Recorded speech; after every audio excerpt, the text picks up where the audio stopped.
Welcome to our guide on how to add a donate option to your Facebook story on your Android device. Let's walk through the steps together. Step 1.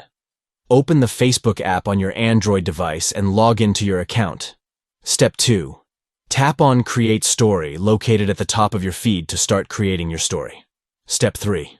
Capture a new photo or video using your device's camera, or choose an existing one from your camera roll to include in your story. Step 4.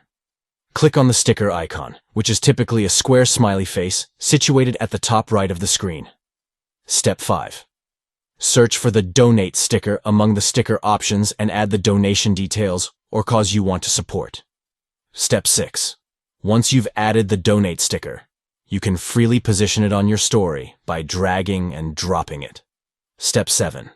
When you're content with your story, tap Share to publish it to your Facebook story, allowing your friends and followers to contribute to the cause.